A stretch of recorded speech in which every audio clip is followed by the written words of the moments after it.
ফেরাউনকে শায়েস্তা করবার জন্য অস্ত্র লোক সংখ্যার দরকার নাই। ইশরাহ লি সাদরি, আমার সিনার শক্তিটা বাড়ায়া দেন। আল্লাহ কয় মুসা দোয়া কবুল। কয়টা আল্লাহ এবার যাই, এখন আর ভয়টয় নাই। সুবহানাল্লাহ বলবেন না? ভাই হারুনকে নিয়েছে যে চলো ফাইনাল খেলা আজকে হবে। কয় যে দুইজনে, কয় যে হ্যাঁ, কয় যে এত মানুষের শক্তি, কয় ওগুলো আমি ভয় পাই না, ওগুলো দমন করার জন্য যা লাগে সব নিয়ে আনিছি। সেই মুসার কথা শুনে তো অবস্থা খারাপ। তুমি এখানে এত বড় সাহস, এত স্তর পাড়ি দিয়ে আসলা কিভাবে? কয় যে আসি নাই, পাঠানো হয়েছে। সুবহানাল্লাহ। কয় যে কি কারণে? তুই নাকি খোদা দাবি করছস, তোরে আজকে সাইজ করে দিছি। ফেরাউন কয় দেখছো সামনে কারা, অস্ত্র আর সৈন্য। কয় যেগুলো ডরাই না, এই সব এক সেকেন্ডের কম সময় নাই করে দেওয়ার জন্য যা লাগে সব নিয়ে আইছি। সুবহানাল্লাহ বলেন। ফেরাউন বলে কি শক্তি আছে সিনা একটু দেখতে চাই। আল্লাহর নবী মুসা কালিমুল্লাহ বললেন আল্লাহ কেমন করে শক্তিটা দেখায়। আল্লাহ বলেন উদমুম ইয়াদাকা ইলা জানাহিকা তখরুজ বাইদা মিন গায়রি সুইন আয়াতান উখরা। ও আমার কালিমুল্লাহ, আপনার নবুয়তের হাতটাকে সিনার সঙ্গে টাচ করুন, যেখানে ঈমানের বসবাস, কালবের বাড়ি, সেই জায়গায় হাতটাকে টাচ করুন।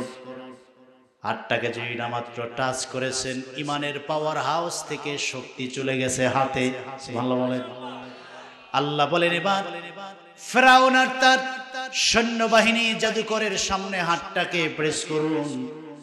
যেই না মাত্র হাতটা এরকম তুলেছেন, তখরুজ বাইদা মিন গায়রি সুইন আয়াতান উখরা, এমন একটা ঈমানের সিনার শক্তির রশ্মি পাওয়ার বের হয়ে ফেরাউন বাহিনীর উপরে পড়েছে। কসম আল্লাহর, এক সেকেন্ডের কম সময় সিনার শক্তির কাছে ফেরাউন বাহিনী বেহুশ হয়ে পড়ে যায়। চোখের পানি দিয়ে পাঠিয়ে দিলাম দরুদ ও সালাম। এই দুনিয়া যদি তোমায়, এই দুনিয়া যদি তোমায় দেখতে পারিতাম, চোখের পানি দিয়ে পাঠিয়ে দিলাম দরুদ ও সালাম। চোখের পানি দিয়ে পাঠিয়ে দিলাম দরুদ ও সালাম। নবী গো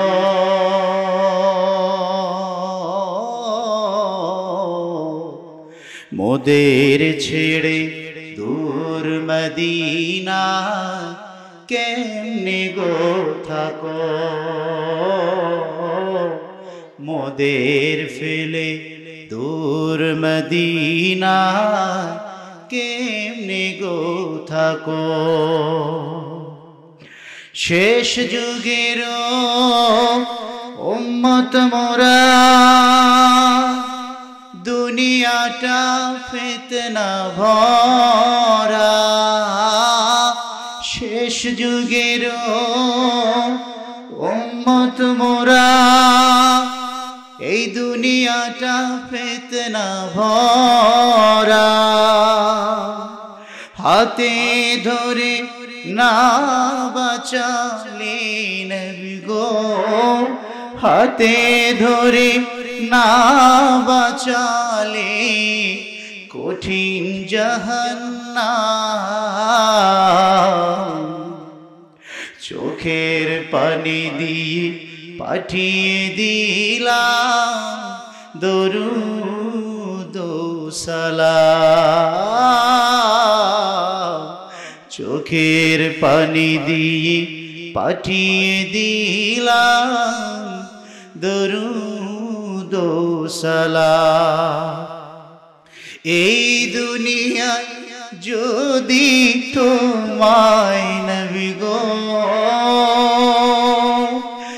এই দুনিয়া যদি তোমার দেখতে পারিতাম চোখের পানি দিয়ে পাঠিয়ে দিলাম দরুদ ও সালাম চোখের পানি দিয়ে পাঠিয়ে দিলাম দরুদ ও সালাম নবী গো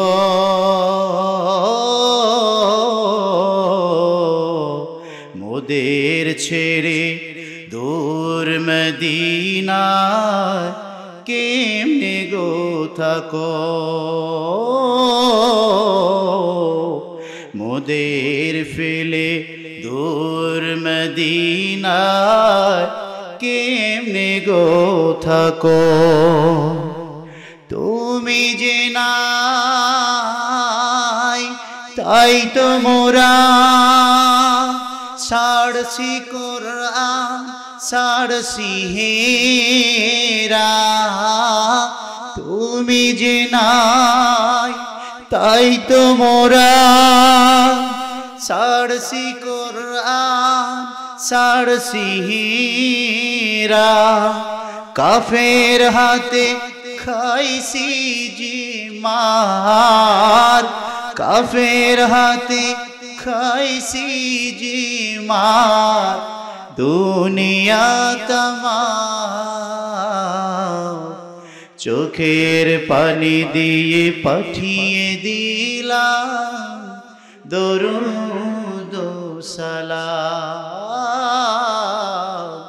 চোখের পানি দিয়ে পাঠিয়ে দিলাম মিলাদ কিয়া এই দুনিয়া যদি তোমায় এই দুনিয়ায় যদি তোমায় দেখতে পারিতাম চোখের পানি দিয়ে পাঠিয়ে দিলাম দরুদ ও সালাম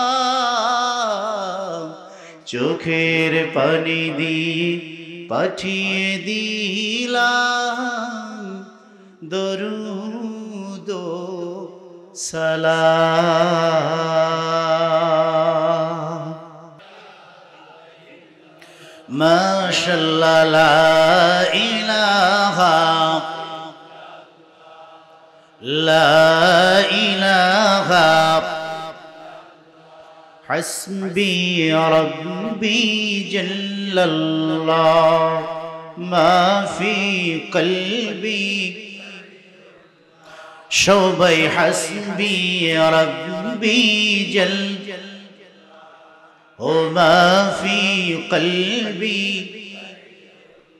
নূর মুহাম্মদ সাল্লাল্লাহু লা ইলাহা লা ইলাহা ও লা ইলাহা তুমি কাউকে বানাইলা কালিমুল্লাহ আবার কাউকে বানিয়েছো খলিলুল্লাহ আমার নবী কি বানাইলা তুমি নূর নবী কি বানাইলা তুমি তোমার প্রিয় হাবিবুল্লাহ লা ইলাহা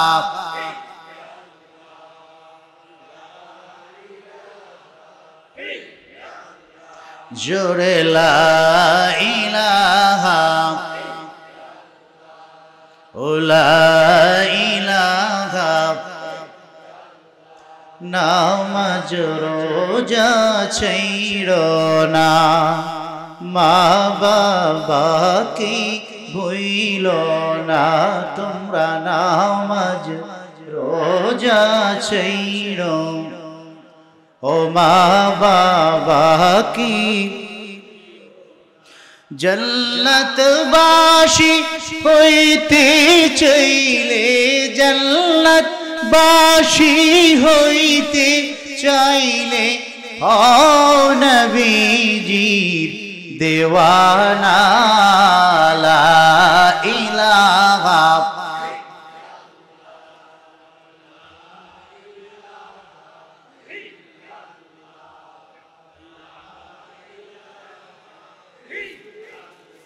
মাশাআল্লাহ লা ইলাহা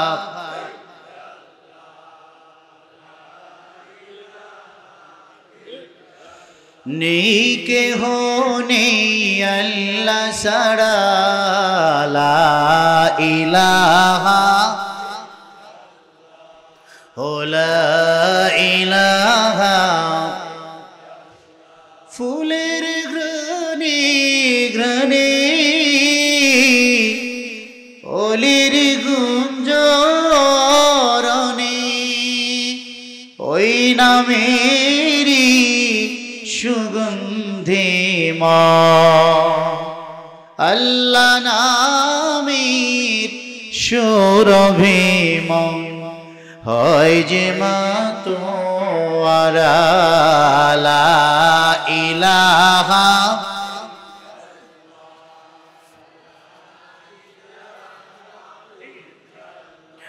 ইল্লাল্লাহ ইল্লাল্লাহ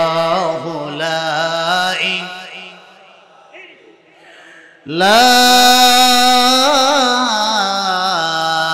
إله إلا الله محمد رسول الله صلى الله عليه وسلم اللهم صل وسلم وبارك عليه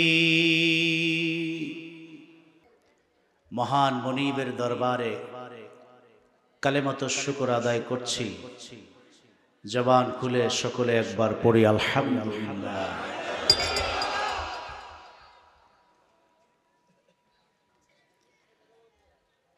আওয়াজগুলো বন্ধ করতে হবে আর কারা কোনো আওয়াজ হবে না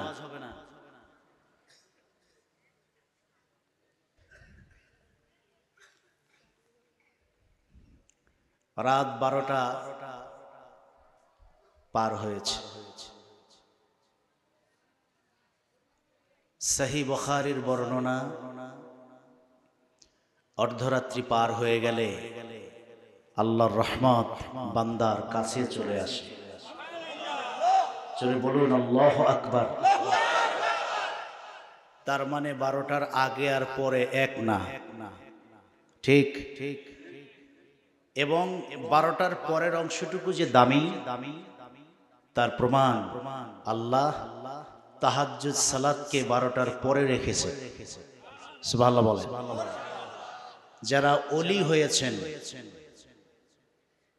তারা নিয়মিত তাহাজ্জুদ পড়নেওয়ালা ব্যক্তি ঠিক কিনা তাহাজ্জুদ পড়ে না সে ওলি দাবি করার সুযোগ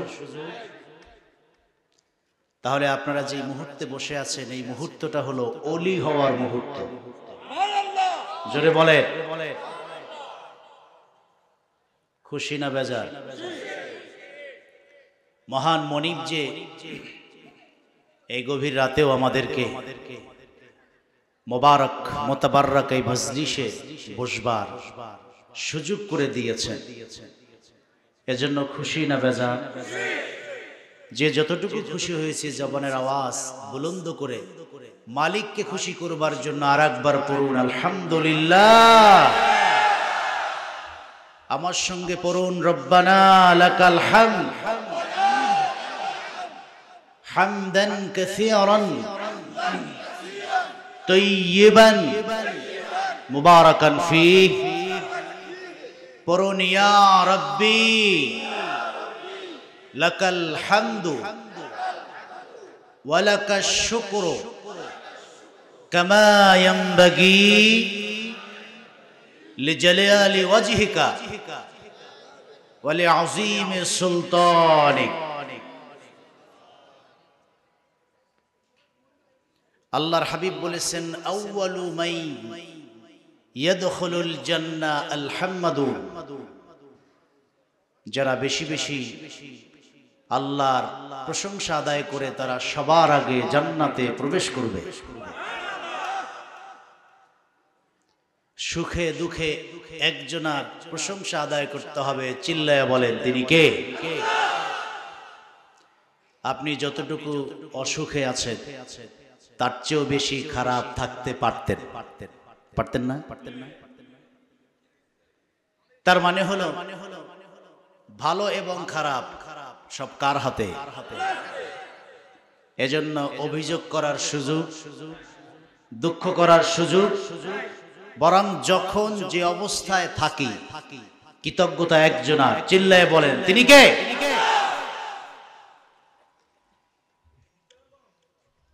এজন্য 10 তলার দিকে না তাকাইয়া 1 তলার দিকে তাকাতে হবে, ঠিক না? চাকরিজীবীর দিকে না তাকাইয়া কৃষকের দিকে তাকাতে হবে। অনেকে আফসোস করে 10 তলা বাড়ি, ঠিক মতো নামাজও পড়ে না, অথচ কত সম্পদের মালিক। আমি 5 ওয়াক্ত নামাজ পড়ি, কষ্ট ছাড়ে না।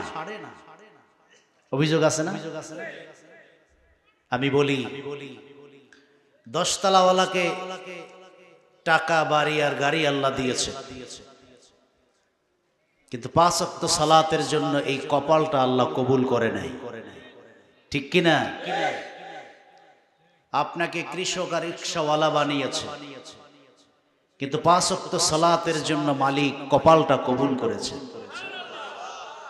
এজন্য আমরা দেখতে পাই মাঝে মধ্যে খেতে যারা কাজ করে, ক্ষেতের মধ্যেই নামাজে রক্ত হয়, জমিনের পানি দিয়ে ওযু করে রাস্তার মধ্যে আইলের মধ্যে দাঁড়িয়ে যায়, আল্লাহু আকবার। আছে না নাই? তো 10 তলা দিয়ে কি করবেন কপাল যদি কবুল না হয়, ঠিক কিনা? আল্লাহর হাবিব বলেছেন, যাদের কপালটা সেজদায় লুটায় কিয়ামতে আল্লাহ একটা স্পেশাল নূর কপালে দিবে। ফেরেশতারা প্রথম চান্সেই তাদেরকে চিনে ফেলবেন, এরা আখিরি নবীর নামাজি উম্মত। এদের চেহারায় নূর চমকায়, হিসাবও নাই, বিচারও নাই, পুলসিরাতও নাই। ফার্স্ট চান্সে সরাসরি আল্লাহ জান্নাতে ঢুকাই দিবে।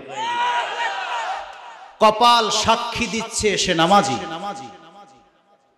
সুবহানাল্লাহ। সুতরাং 10 তলা আর বাড়ি গাড়ির দিকে তাকায় লাভ নাই। কপালটা যদি কবুল হয়ে যায়, কৃষক হলেও তার মর্যাদা বেড়ে যায়, ঠিক কিনা? এই গভীর রাতে যে মনিব আমাদেরকে কবুল করেছেন, এটা তার খাস দয়া, ঠিক না? এজন্য আমরা তার শুকরিয়া আদায় করলাম। আল্লাহ যেখানে, নবী সেখানে আছে না নাই? এজন্য লাখ কোটি, তার চেয়ে অনেক অনেক গুণ বেশি দরুদ আর সালাম। আল্লাহর সৃষ্টির প্রধান আকর্ষণ, সমস্ত নবী কুলের মাথার তাজ, নবিয়ুল আম্বিয়া ওয়াল মুরসালিন, রাহমাতুল লিল আলামিন, নবিয়ুল আকরাম, ফখরুল আলম, নূরে মুজাসসাম, নূরুন আলা নূর, নবিয়্যি ওয়া নবিয়ুনা, আমাদের প্রিয় নবীজি মুহাম্মাদুর রাসূলুল্লাহ সাল্লাল্লাহু আলাইহি ওয়াসাল্লামের মোবারক কদম মদিনা আল মুনাওয়ারার পানে, আল্লাহ জাল্লা যিকরু আম্মা নওয়ালু, যে প্রিয় রাসূলকে আজ থেকে প্রায় ১৫০০ বছর পূর্বে মা আমিনার জীর্ণ কুটিরকে আলোকিত করে মক্কা আল মুকাররমায় প্রেরণ করেছেন। সৌভাগ্যবান উম্মতের মর্যাদা আমরা লাভ করতে পেরেছি এভাবে যে আল্লাহ দয়া করে বিনা দরখাস্তে আমাদেরকে আখেরি নবীর উম্মত করেছেন। আলহামদুলিল্লাহ। মনিবের কাছে ভিক্ষার সাথে প্রার্থনা, নবীর উম্মত তো বানালেন। আমল, আখলাক, ইবাদত, সিরাত, সিরাতে ত্রুটির অভাব নাই। এত কিছুর পরেও নবীজির খাতিরে আল্লাহ যেন কিয়ামতের মুসিবতের ময়দানে তার হাবিবের শাফাআতের মহা নেয়ামত সুপারিশের মর্যাদা আল্লাহ যেন আমাদেরকে দান করেন। পড়ুন আমিন। আর জোরে বলুন আমিন। প্রিয় বারাকাত বাগ দরবার শরীফের পীর ভাই মুহিব্বিন বান্দার প্রিয় বাবাজিরা, আমি একটু জানতে চাই আপনারা এখানে যারা আছেন এই এলাকার কারা, একটু হাত তুলবেন। এলাকার এই এলাকার হাত নামান। আমি অবাক হয়েছি যে এলাকায় বোধহয় গুনাহ নাই। হ্যাঁ, এই জন্য গুনাহ মাফেরও প্রয়োজন নাই। একটা কথা আছে না, বাড়ির গরুতে দরজার ঘাস খায় না, কথা আছে না নাই? আরো কথা আছে, মক্কার মানুষ হজের খবর পায় না, ঠিক কিনা? তার মানে আমি বুঝলাম আপনারা সবাই মেহমান মুসাফির, অর্থাৎ দূর দূরান্ত থেকে বেশি এসেছেন, ঠিক কিনা? তবে উচিত ছিল কোরআন কারীমের এই মহা আয়োজনকে কেন্দ্র করে এলাকার প্রত্যেকটি মানুষকে হাজির হওয়া, ঠিক কিনা? পৃথিবীর একমাত্র গ্রন্থ যাতে ভুল তো দূরের কথা, বিন্দু পরিমাণ সন্দেহের অবকাশ নাই, ঠিক কিনা? পৃথিবীর যত বক্তৃতা, পৃথিবীর যত কবিতা, পৃথিবীর যত লেকচার, সব লেকচারে, বক্তৃতায়, কথায় ভুল ভ্রান্তি ত্রুটি সন্দেহ আছে না নাই? আচ্ছা, ছোটবেলায় কবিতা পড়েছি, হাট্টিমা টিম টিম তারা মাঠে পারে ডিম, তাদের খাড়া কয়টা শিং? আচ্ছা, মাঠে ডিম পারে এইরকম কোন প্রাণী আপনারা দেখছেন যাদের দুইটা শিং আছে? কথা কয় না তো, সব ঘুমাই গেছে। মাঠে ডিম পারে এরকম কোন প্রাণী আমি তো দূরের কথা, আমার 14 গোষ্ঠী কেউ দেখে নাই যে তাদের শিং আছে দুইটা। কথা কন না? এবার বলেন, তাহলে এই কবিতাটা সত্য না মিথ্যা? তাহলে বুঝা গেল দাদারও মুখস্থ, বাবারও মুখস্থ, ছেলেরও মুখস্থ, কিন্তু কবিতা তো মিথ্যা, ঠিক না? তার মানে পৃথিবীর সব কবিতা, সব বক্তব্য, সব লেখনীতে ভুল আছে না নাই?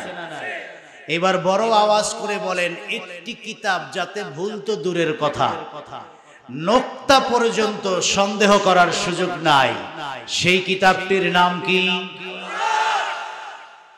তার মানে বিনা চিন্তায়, টেনশন ছাড়া 100% বিশ্বাসের সাথে এটি শোনা যায়, ধরা যায়, পড়া যায়, মানা যায়। ভুল নাই তো, সন্দেহ নাই তো, বিন্দু পরিমাণ সন্দেহ নাই। তো এটা শুনবেন না, শুনবেন কি? মুসিবত হলো পৃথিবীর বক্তৃতা শুনতে গেলে 500 টাকার কসকসা নোট পাওয়া যায়, বিরিয়ানির প্যাকেট পাওয়া যায়, বিড়ি সিগারেট পাওয়া যায়, ঠিক কিনা? দেখেন না রাজনৈতিক মিছিলে লোকের অভাব নাই, খবর নিয়ে দেন সব টেহা দিয়ে নিছে, কথা কয় না তো? আর কোরআনের মাহফিলে যারা আসে এদেরকে টাকা দিতে হয় না, টাকা দিয়ে আসতে হয়, ঠিক কিনা বলেন? তো দুনিয়ার এই মিছিল মিটিং যেখানে সব মিথ্যা স্লোগান, অমক ভাইয়ের চরিত্র ফুলের মতো পবিত্র, ওটা তো একটা গমস, সুযোগ পাইলেই রডের বদলে বাঁশ দেয়, ঠিক কিনা বলেন? আরো বেশি যদি সুফিয়ার দরবেশের ভাব ধরে, দাড়ি টাড়ি লাগায়, তাহলে এদেশের সাধারণ মানুষের ব্যাংক ব্যালেন্স খালি করে বিদেশে পাচার করে দেয়, ঠিক কিনা বলে? এরকম একটা দরবেশ ধরা পড়ছে 5ই আগস্টের পরে। আগে ছিল দাড়ি, পরে ধরার পরে সাফান সাফা, ঠিক কিনা বলে? এগুলো দরবেশ না ভণ্ড? এরা এদেশের মানুষের শুধু ঈমান আর আকীদাই চুরি করে নাই, টাকা পয়সাও চুরি করছে। অথচ এদের মিছিলে লোকের অভাব নাই, কর্মীর অভাব নাই, এদের পক্ষে স্লোগান দেয়, এদেরকে বাঁচানোর জন্য সাধারণ মানুষ ছাত্রদের উপরে সুযোগ পাইলে গুলিও চালায়, ঠিক কিনা বলেন? এই সমস্ত চোর, ভণ্ড, বদমাইশ, সন্ত্রাস আর জালেমদের পক্ষ যারা নিবে, কিয়ামতে তারাও আল্লাহর দরবারে আসামি হবে, ঠিক কিনা বলে? আমি বলি, এই পথ জালিমের পথ, এই পথ ভণ্ড আর মুনাফিকির পথ। এ পথ ছেড়ে আল্লাহর কোরআনের পথে আসলে দুনিয়াতেও লাভ, আখিরাতেও লাভ আছে না নাই?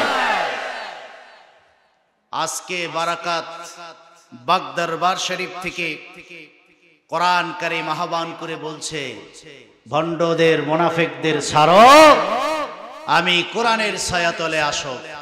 দুনিয়াতেও সম্মান বাড়বে, আখিরাতে কোরআন প্রেমিক, কোরআনের শ্রোতাগুলি আল্লাহর জান্নাতের মেহমান হবে, সুবহানাল্লাহ। তাহলে দুনিয়াতে যারা নেতা নেত্রী মিছিল মিটিং এর পিছনে দৌড়ায়, তাদেরও উদ্দেশ্য লাভ, টাকা পাইবে, পদ পাবে, পজিশন পাবে, একটু ভাব সাব বাড়বে, ঠিক কিনা? কিন্তু এই লাভ আসলে লাভ না। লাভ এগুলো, এই লাভ জাহান্নামে যাওয়ার কারণ হবে। আর এসব বাদ দিয়ে আজকে যারা আমরা এখানে এসে বসলাম, আমাদের উদ্দেশ্য লাভ, সুবহানাল্লাহ। লাভ না থাকলে রাত্র 12টার পর জায়গা আছেন কেন? কথা কয় না তো? বুঝা গেল কোনো একটা লাভের জন্য আমরাও এসছি। কেউ 10 মাইল 20 মাইল ভিন্ন থানা ভিন্ন জেলা থেকে এসছেন, উদ্দেশ্য লাভ। দুনিয়ার লাভের জন্য পুঁজি লাগে, সময় লাগে। 10 লাখ টাকা খরচ করে মাইজদি বাজারে একটা দোকান দিয়েছে।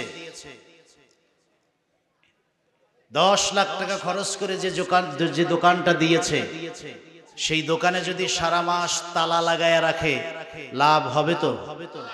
কথা বলে না?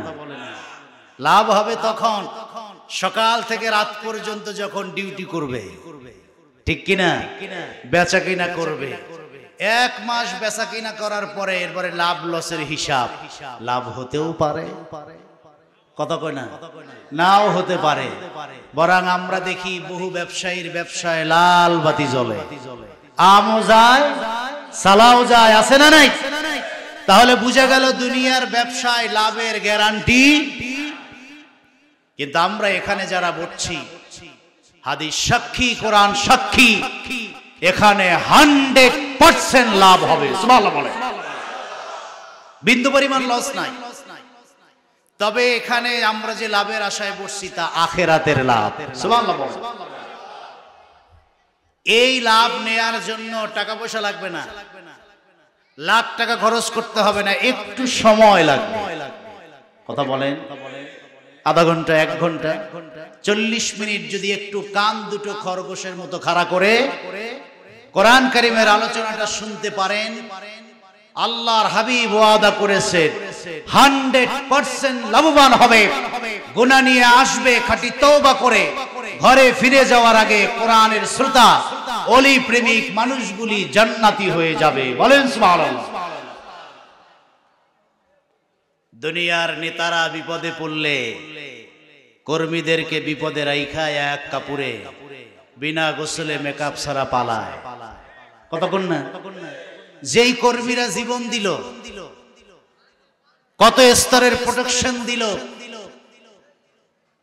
এত কিছু যেই কর্মীরা করলো, বিপদের সময় নেতা আসে না ভাগছে? জোরে কোন আসে না ভাগছে? তাহলে বুঝা গেল দুনিয়ার নেতারা দুনিয়াতেই কর্মীর খবর রাখে না, আর আখিরাতে ডাবল লাল বাতি জ্বলবে, ঠিক কিনা বলেন?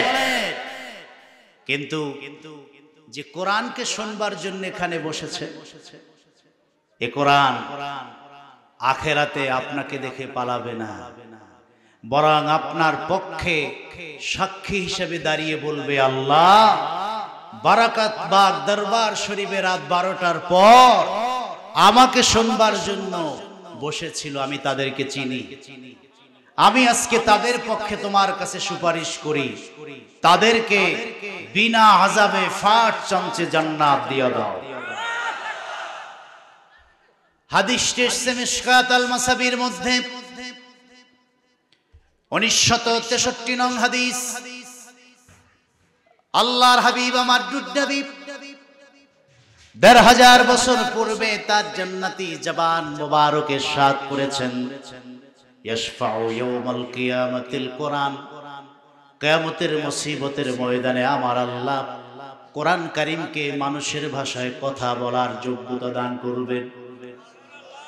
যেই কঠিন বিপদে নেতা তার কর্মীকে চিনবে না, সন্তান তার বাবার পরিচয় দিবে না, 10 মাস 10 দিন কষ্ট করে যেই মা সন্তানকে গর্ভে ধারণ করেছে, সেই মা তার সন্তানের পরিচয় দিবে না। সূর্য মাথার কাছাকাছি চলে আসবে, হাত্তা তাদনু শামসা আলার রাস, মনে হয় যেন মাথায় লেগে যাবে সূর্য। ওই তাপে ঘামের সাগর হবে, কারো ঘাম হবে হাঁটু বরাবর, কারো ঘাম হবে নাভি বরাবর, কারো ঘাম হবে গলা বরাবর। এই যখন পরিস্থিতি, মানুষগুলি উলঙ্গ হয়ে দিক বিদিক ছুটাছুটি করবে, পচা পূজার ঘামের সাগরে হাবুডুবু খেতে থাকবে, কেউ কারো উপকারে আসবে না। সেই মহা মুসিবতে আল্লাহ রাব্বুল আলামিন কোরআন কারীমকে মানুষের ভাষায় কথা বলার যোগ্যতা দান করবেন। কোরআন কারীম আল্লাহকে ডেকে বলবে, ইয়া রাব্বি, ইয়াকুলুল কোরআন, ইয়া রাব্বি মানাতুহুম নাওমা বিল্লাইল। 25 জানুয়ারি 2025 সালের গভীর রাতে বারাকাত বাগ দরবার শরীফে আমি কোরআন কারীম আমার প্রেমিক ইমানদারদেরকে ডেকে বলেছিলাম, জীবনে বহু রাত ঘুমিয়ে ঘুমিয়ে পার করেছো, নোবেল থিয়েটার খেলাধুলায় পার করেছো, আজকের কিছু রাতের জন্য আমি কোরআনের শ্রোতা হয়ে যাও। আমি কোরআন কারীম থেকে কথাগুলো শোনো, মহান ওলির দরবারে যাও, মুহাক্কিক আলেমদের সোহবতে বসে যাও। আমি কোরআন কারীমের ডাকে সাড়া দিয়ে কিছু আমার কোরআন প্রেমিক ইমানদার মুসলমান রাত জেগে আমি কোরআন থেকে কথা শুনেছি। আয় আল্লাহ ফাশাফিনি ফি, তাদের পক্ষে আমি উকিল হয়ে গেলাম, তোমার কাছে সুপারিশ করতেছি। গুনাহ নিয়ে এই মাঠে এসেছে, কিছু সময় বসে আমি কোরআনের কথা শুনেছে, গুনাহ মাফ করে দাও, আমার সুপারিশে তাদেরকে তোমার জান্নাত দিয়া দাও। মালিক আমার আল্লাহ সঙ্গে সঙ্গে ডাক দেয়া বলবে, কোরআন জাহান্নাম থেকে বাঁচিয়ে মানুষদেরকে জান্নাতে নেওয়ার জন্য এই পৃথিবীতে আমি আল্লাহ তুমি কোরআনকে পাঠিয়েছিলাম। অন্ধকারের অতল তলে ডুবে যাওয়া মানুষদেরকে হেদায়েতের জান্নাতের পথে নিয়ে আসার জন্য তোমাকে আমি দুনিয়াতে পাঠিয়েছি। সেই তোমার ডাকে সাড়া দিয়ে, তোমাকে ভালোবেসে যারা গভীর রাতে আধা ঘন্টা, 1 ঘন্টা, 40 মিনিট, 2 ঘন্টা সময় ব্যয় করেছে, তাদের পক্ষে তুমি আমার কাছে সুপারিশ করেছো। যারা 30, 40, 50, 60 বছরের জীবনটা কোরআন দিয়ে সাজিয়েছে, কৃষি ক্ষেত থেকে নিয়ে শুরু করে সংসদ ভবন পর্যন্ত তোমার আলো দিয়ে ছড়িয়েছে, আমি আল্লাহ সেই কোরআন প্রেমিক ইমানদার মুমিনের পক্ষে আজকে শুধু সুপারিশটা কবুলই করলাম না, আমি আল্লাহ তাদের ব্যাপারে আইন জারি করে নির্দেশ প্রদান করছি, আদখুলাহুমুল্লাহুল জান্নাহ। আল্লাহ অর্ডার দিবে, কোরআন প্রেমিক ইমানদারের পক্ষে কোরআনের সুপারিশ কবুল করলাম, বিনা আযাবে ফাট চামচে মহামূল্যবান 8 জান্নাতের সব দরজা খুলে দিলাম। জোরে বলেন না সুবহানাল্লাহ, নারে তাকবীর। এবার বুঝে থাকলে বলেন, এটার জন্য যদি আধা ঘন্টা সময় ব্যয় হয়, লাভ আছে না নাই? এজন্য আমরা আজকে কোরআন কারীম থেকে সরাসরি কিছু কথা শুনতে চাই। আল্লাহ বলবার তা বুঝে আমল করবার তৌফিক দান করেন, বলেন আমিন। সবাই প্রস্তুত আছেন তো? কে কে ঘুমান হাত তোলেন। বুঝে নাই। আচ্ছা যাই হোক, এটাও ভালো, ঘুমাইলে হাত জাগাইলো কেমনে, তার মানে ঘুমায় না, ঠিক কিনা বলে? সজাগ যে আছে তার প্রমাণ হাত তুলেছে। আল্লাহ যেন কবুল করেন, বলেন আমিন। এই জন্য আপনারা কি আওয়াজ শুনবেন না ওয়াজ শুনবেন, নাকি কতক্ষণ গান টান গাইয়া যায়? বাংলাদেশে এখন ওয়াজের মঞ্চ, গানের মঞ্চ হয়েছে, ঠিক না? বক্তা 10-12-15টা গান, মুর্শিদি, ইন্ডিয়ান, হাইব্রিড, ডিজিটাল, কত গান যে গায়। আর বক্তার দোষ কি? পোলাপান তো গানই শুনতে চায়। বক্তা ভাইরাল না হইলে শ্রোতা পাওয়া যায় না। এই ভাইরাসে যাদেরকে পেয়েছে, হেদায়েত তো দূরের কথা, সত্য থেকে অন্ধকারের পথে চলে গেছে, ঠিক কিনা বলে? এজন্য আমরা ভাইরাসে পরিণত হতে চাই না। আসুন গল্প গুজব বাদ দিয়ে মহান ওলির দরবারে বসেছি, কোরআন কারীম থেকে সরাসরি কথা শুনি। রাজি আছি না নাই? আল্লাহ যেন কবুল করেন, বলেন আমিন। কোরআন থেকে কথা শোনাবো, এজন্য পবিত্র কোরআন কারীমের 34তম সূরা সূরাতুল লুকমান থেকে আমরা প্রথম 5টি আয়াতে কারিমা তেলাওয়াত করেছি। আমি তো অযোগ্য ছোট নালায়েক মানুষ, এলেম কালাম নাই, তবে 5 আয়াতে 5 ঘন্টা ওয়াজ শুনলে শেষ করা যাবে ইনশাআল্লাহ, বলে। তার মানে কি 5 ঘন্টা ফজর পড়ে যাওয়া লাগবে। তা আপনারা তো দূরের মানুষ, ফজর তো পড়বেনই, নিয়ত তো আছে, কিন্তু বক্তার তো 12টা বাজবে। এই জন্য কারোরই 12টা না বাজুক, 12টা তো বাইজাই গেছে, এখন আর বেশি না বাজিয়ে আমরা শর্টে শেষ করার চেষ্টা করব। 5 আয়াত না হোক, শুরু তো করা যায়, ঠিক কিনা বলে? তাহলে আসুন আমরা সরাসরি কোরআন কারীম থেকে আলোচনা শুনব। আলোচনার আগে একবার একটু তেলাওয়াত করলে লাভ আছে না নাই? কোরআনই একমাত্র কিতাব, পড়লেও সওয়াব, শুনলেও সওয়াব, সুবহানাল্লাহ বলে। এজন্য যারা না পারবেন টেনশন নাই, শুধু শুনবেন। প্রত্যেক অক্ষরে কমপক্ষে 10 নেকি লিখে দিবেন কে? আর যদি ইখলাসের সাথে শুনেন, 10 কে আল্লাহ বাড়িয়ে 700 গুণ পৌঁছাবে। قُلْ أَعُوذُ بِاللَّهِ مِنَ الشَّيْطَانِ الرَّجِيمِ بِسْمِ اللَّهِ الرَّحْمَنِ الرَّحِيمِ পড়ুন, ألف لام ميم تلك آيات الكتاب الحكيم هدى ورحمة للمحسنين الذين يقيمون الصلاة ويؤتون الزكاة وهم بالآخرة هم يوقنون أولئك على هدى من ربهم وأولئك هم المفلحون বড় আওয়াজে পড়ুন সাদাকাল্লাহুল আযীম। পবিত্র কোরআন কারীমে আল্লাহ রাব্বুল আলামিন মানুষের নামে 6টা সূরা দিয়েছে। কয়টা? এই ইয়াজুজ মাজুজের দল কথাটা বন্ধ করে নাই, এই দিকের আওয়াজে বন্ধ হতে হবে। ভলান্টিয়ার যারা আছেন কোনো আওয়াজ হবে না।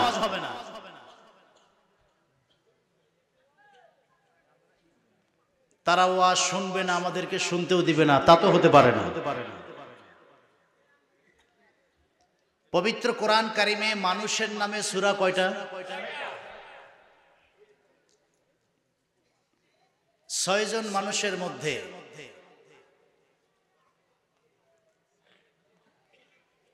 মানুষের নামে আল্লাহ তাআলা 8টা সূরা দিয়েছেন। 6টা না, কয়টা? বলেন না, সবাই বলেন না, কয়টা বলেন? 8টি সূরা দিয়েছেন মানুষের নামে। এই 8 জন মানুষের মধ্যে 6 জন হলেন নবী। সুবহানাল্লাহ বলেন। তাহলে নবীদের নামে সূরা কয়টা? সূরাতু ইব্রাহিম আছে না নাই? সূরাতু ইউনুস, সূরাতু ইউসুফ, সূরাতু হুদ, সূরাতু নূহ। কয়টা হইছে? আর একটা সূরাতু নবিয়্যি ওয়া নবিয়্যুনা মুহাম্মদ সাল্লাল্লাহু আলাইহি ওয়াসাল্লাম। কয়টা হইছে? এই 6টা সূরা দিয়েছেন আল্লাহ নবীদের নামে। মানুষের নামে সূরা হলো 8টা, নবীদের নামে কয়টা? বাকি 2টা সূরা দিয়েছেন আল্লাহ তাআলা সাধারণ মানুষের নামে। সুবহানাল্লাহ। এই যেমন তেমন সাধারণ না, এই 2 জন ছিলেন আল্লাহর ওলি। এত আস্তে বললে? ওলিদের সাথে শত্রুতা আছে নাকি? তাহলে 6টি সূরা নবীদের নামে, বাকি 2টা সূরা সাধারণ মানুষের নামে। তারা ছিলেন ওলি। সুবহানাল্লাহ। এই 2 জন ওলির মধ্যে একজন ছিলেন মহিলা, তার নাম মারিয়াম। সুবহানাল্লাহ বলেন। এত উচ্চঙ্গের একজন মহিলা ছিলেন, আকাশ থেকে জান্নাত থেকে দুনিয়াতে খাবার আসতো। জোরে বলে। কেমনে আর কইবেন? মাগরিব থেকে সুবহানাল্লাহ শুরু হয়েছে, তো শক্তি থাউন লাগবো তো। তারপরে বইলেন, একেবারে আমারে নিরাশ করেন না। ওই যে 1 লোক খেতে বসছে হোটেলে, যে ভাই বহু দূর থেকে আসছি, যা দাওয়ার না দাও, লেবুটা ঠিক মতো দিই। তো মেসিয়ার কয় যে মানুষ এত কিছু চায়, আপনি চাইলেন লেবু। কয় যে হ্যাঁ ওইটাই দিই। তো উনি লেবু দিছে, আর যিনি কাস্টমার তিনি খাচ্ছে। কিছুক্ষণ পর ম্যানেজার, হোটেলের মালিক, এ দেখতেছে যে কোনায় চরম ঝগড়া, ওই যে খায় আর যে দিচ্ছে। তখন হোটেলের মালিক চিন্তা করলো, হোটেলে ঝগড়া হইলে সুনাম না বদনাম? কাস্টমার আইব না যাইব? ওনার মাথা গরম, দিছে ধমক, এই বেটা আমার হোটেলে ঝগড়া। তা যে খাচ্ছে সে বলে যে ভাই এত দূর থেকে আসলাম, তাকে বললাম একটা লেবু দিতে, কি দিছে? কই কি সমস্যা? কই যে একটা লেবু দিছে, এত চাপা চাপি, রস তো নাই, কষও নাই। তো লেবু চাপলে তো রস বাইরে, রস শেষ হইলে কথা কয় না, কি বার হয়? তাই ওনার অভিযোগ রসও নাই, কষও নাই, এই জন্য আমি ধমকাই দিছি। তো ম্যানেজার কয় এটা কোনো কথা? একটা লেবুর জন্য যুদ্ধ বইজা গেল। দিছে ধমক মেসিয়ারে, বেটা এতদিন দোকানে কি দিছস? রস কষ নাই। কয়েছে থাকবো কেমনে? এর আগে তার 3 জন এটারে চাইপে গেছে। 3 জন চাপলে রস থাকবে না? কথা কয় না তো? তা আপনাদেরকে তো সন্ধ্যা থেকে বক্তারা যেই চাপা চাপছে, রস তো সব শেষ। আচ্ছা লেবুর রস যায় যাক, অলির দরবার, কোরআনের মাহফিলের রস বরকত আছে না নাই? এটা প্রমাণ হবে আওয়াজ থাকলে। আর সুবহানাল্লাহ বললে যা সওয়াব হবে, আমারে তো মোটেও দিবেন না, সব তো আপনারাই নিবেন। কিয়ামতে বক্তা দেখলে দৌড় যে দিবেন একটা, না জানি বক্তায় সওয়াব চায়, আর বক্তাও যে দৌড়াইবে যে শ্রোতা চিনে তো সব। যদি সওয়াবটা চাইয়া বয় তাহলে তো উপায় নাই। সুতরাং কিছু তাসবিহ পড়লে সওয়াব আছে না নাই? পড়ুন সুবহানাল্লাহ। কোরআন কারিমে 2 জন ওলির নামে 2টা সূরা, তার ভিতরে একজন মহিলা, তার নাম মারিয়ম। এত উচ্চঙ্গের একজন ওলি ছিলেন যে তিনি মসজিদে সেজদারত থাকতেন, সেজদা থেকে মাথা তুলে দেখতেন জান্নাত থেকে জান্নাতি খাবার এসে হাজির হয়ে গেছে। ওলি আছে না না? একদল পীর মুর্শিদ ওলির কথা শুনলে চুলকানি শুরু হয়, আছে না না? কোরআন কারিমে শুধু ওলি না, ওলির নামে সূরা আছে। সুবহানাল্লাহ বলেন। আর একজন ওলি হলেন পুরুষ, তার নাম লুকমান। বলেন না সুবহানাল্লাহ। আমাদের আজকের আলোচনা সূরাতুল লুকমান থেকে। তাহলে লুকমান কি নবী ছিলেন? তিনি কি ছিলেন? ওলি ছিলেন। সুবহানাল্লাহ বলেন। পৃথিবীতে কালো মানুষের তালিকা যদি করা হয় তাহলে 1 নাম্বার হবেন হযরতে বেলাল, 2 নাম্বার কালো মানুষ হযরতে লোকমান। সুবহানাল্লাহ। পৃথিবীতে খাটো মানুষের তালিকা যদি করা হয়, খাটো, আপনাদের নোয়াখালীতে খাটো মানুষকে কি বলে? বাইটেনি। এইগুলো বিভিন্ন সার্কাসে দেখা যায়, ঠিক না? বাইটটা তো এমনিই সার্কাস, ও আবার সার্কাসটা কি দেখে, ঠিক কিনা? তো এই খাটো মানুষের তালিকায় 1 নাম্বার ছিলেন হযরতে লোকমান। একদম খাটো, একদম 1 হাতের চেয়েও কম। তাহলে চেহারার রং নাই, উচ্চতা নাই, ঠোঁট দুটো ছিল মোটা, কথা বললে অস্পষ্ট থাকত, ঘর বাড়ি ছিল না, মুশরিক একজন অভিভাবকের গোলাম ছিলেন, মরুভূমিতে গাছ টাছ দিয়ে ছাইনি দিয়ে সেখানে ছেলে মেয়ে সংসার নিয়ে থাকতে, কিন্তু জীবনের বেশিরভাগ সময় সেজদায় কাটিয়েছে। জোরে বলেন আল্লাহু আকবার। প্রশ্ন হলো কেন?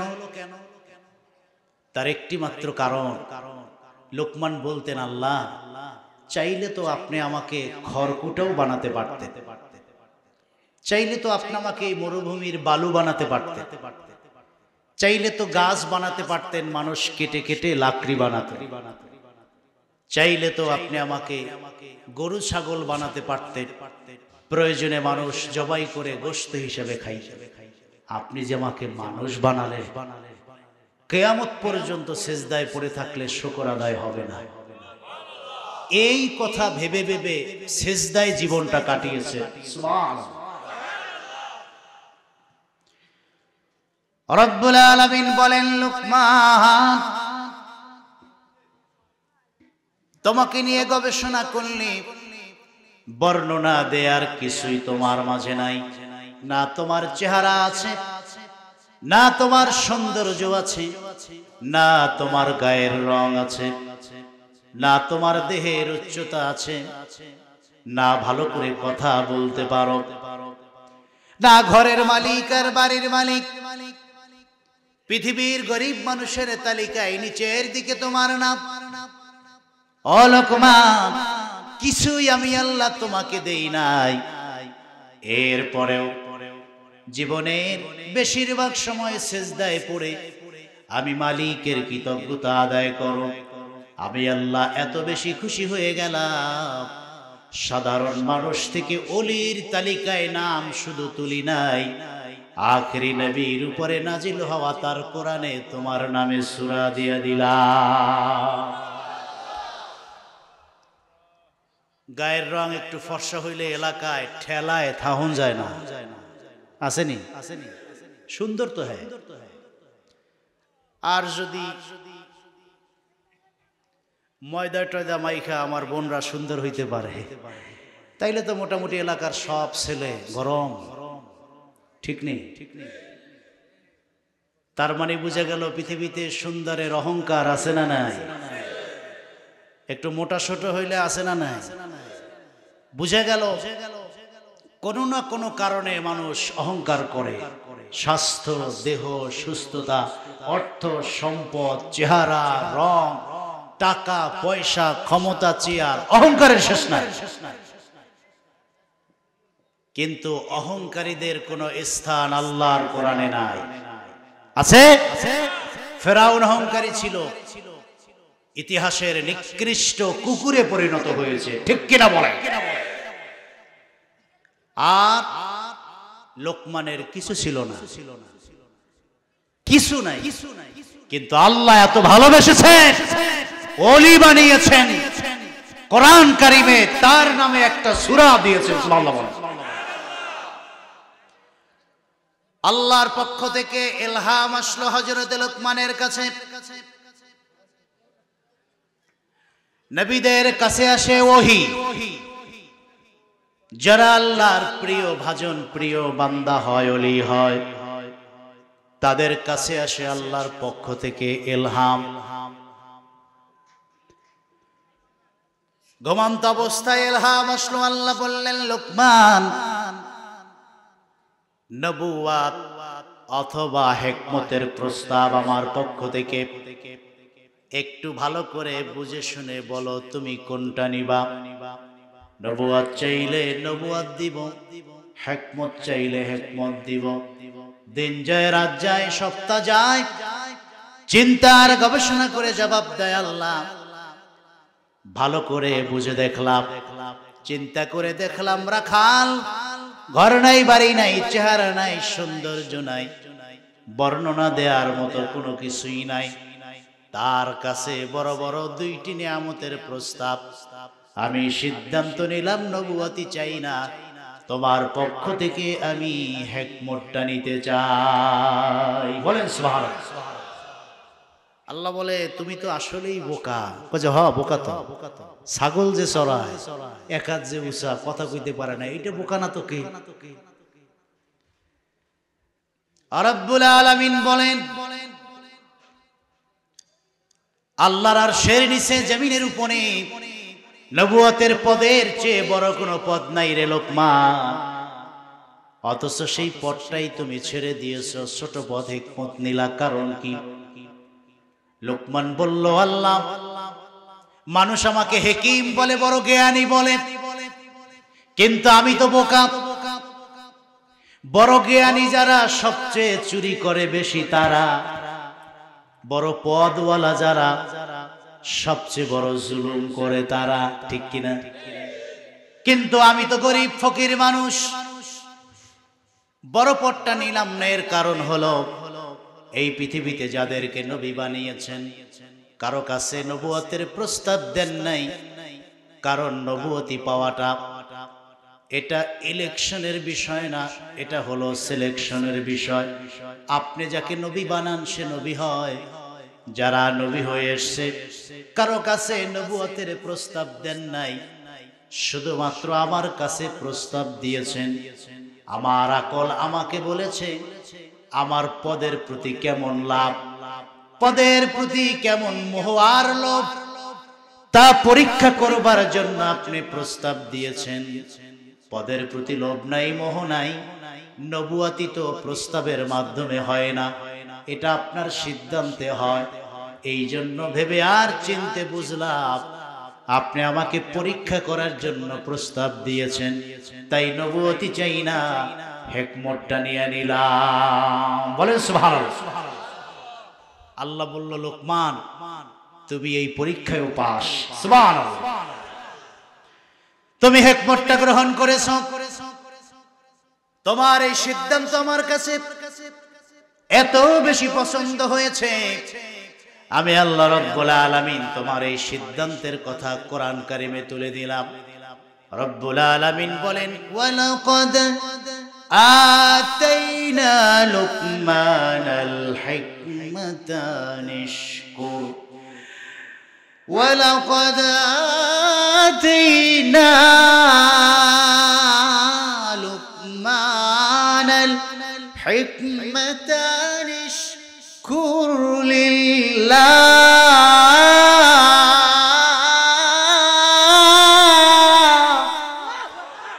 রব্বুল আলামিন বলেন, নবুয়ত ছেড়ে হিকমতটা তুমি নিয়েছো, আমিও তোমার এই সিদ্ধান্তকে এমন ভাবে পছন্দ করেছি, আমি আল্লাহ তো কোরআন কারিমে তুলে দিলাম। অবশ্যই লোকমানকে আমি হিকমতের নূর দান করেছি, আর তাকে বলে দিয়েছি, তুমি যে শুকরগুজার বান্দা, আনিশকুর লিল্লাহ, হিকমত দেওয়ার পর আরো বেশি কৃতজ্ঞ বান্দা হয়ে যাও। বলেন না সুবহানাল্লাহ।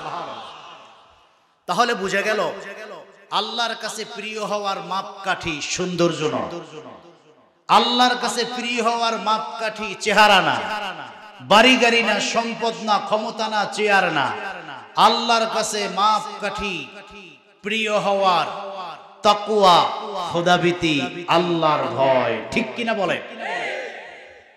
তা যদি বেলালের মধ্যেও থাকে, সে আল্লাহর প্রিয় হয়ে যায়। সুবহানাল্লাহ। আমরা মালিকের প্রিয় হতে চাই কি চাই না? তাহলে বংশমর্যাদা, গৌরব, অহংকার, চেহারার সৌন্দর্য, ক্ষমতা এগুলো ছাড়তে হবে, ঠিক কিনা? মালিককে খুশি করবার জন্য তার কাছে জীবনটা বিক্রি করে দিতে হবে। একটা বিনয়ের জীবন গঠন করতে হবে, যেই মেসেজ এবং দিক নির্দেশনা আল্লাহর ওলিরা দিয়ে থাকে, ঠিক কিনা বলে? কোন আল্লাহর ওলি কখনো বলে না পাহাড় সমান সম্পদের মালিক হও, বলে? ওলির কাছে গেলে বলে নামাজ পড়ো, রোজা রাখো, হজ করো, যাকাত পড়ো, নফল পড়ো, নবীর সুন্নাতের আমল করো, তাকওয়ার জীবন যাপন করো, সুদ ছাড়ো, ঘুষ ছাড়ো, হালাল খাও, হারাম ছাড়ো, ঠিক কিনা বলে? এতে একজন মানুষ আল্লাহ ওয়ালা হয়, আল্লাহর ওলিতে পরিণত হয়, ঠিক কিনা? এই জন্য দেখবেন ওলির সোহবতে গিয়ে বহু ডাকাত ওলি হয়ে গেছে, কথা কয় না তো? ওলির সোহবতে গিয়ে বেনমাজি নামাজি হয়ে গেছে, ওলির সোহবতে গিয়ে ঘুষখোর ঘুষ ছেড়ে দিয়েছে, আছে না নাই? এজন্য মানুষ হওয়ার জন্য, খাঁটি আল্লাহর প্রিয় বান্দা হওয়ার জন্য ওলিদের সোহবত দরকার, আছে না নাই? ওলিদের মহাব্বত দরকার, আছে না নাই? মিয়া ডাক্তার হতে হলে ডাক্তারের কাছে তো যাওয়াই লাগবে, ঠিক না? তারপরে ভালো স্টুডেন্ট হিসেবে পরীক্ষায় পাশ করতে হলে শিক্ষকের কাছে তো যেতেই হবে। বাজারে গাইড বই আছে না, কথা কোন না? কিনে পড়লেই তো হয়, ওস্তাদের কাছে কেন? গাইড বই পড়ে যদি ডক্টর, ইঞ্জিনিয়ার আর ব্যারিস্টার হওয়া যেত তাহলে স্কুল কলেজ শিক্ষক আর লাগতো না, ঠিক কিনা? সুতরাং দুনিয়া শিখবার জন্য, দুনিয়ার ডাক্তার হওয়ার জন্য ডাক্তারের কাছে যাওয়া লাগে। দুনিয়ার রাজনীতি শিখতে হলে আর এক রাজনীতিবিদের পিছে পিছে হাঁটতে হয়।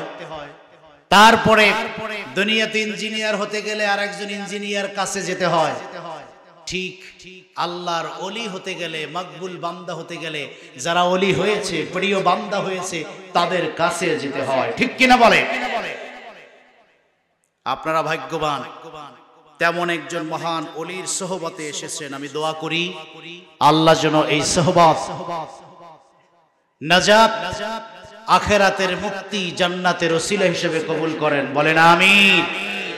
তাহলে আমরা যে সূরা থেকে কথা শুরু করলাম, এই সূরার নাম কি? সবাই বলে।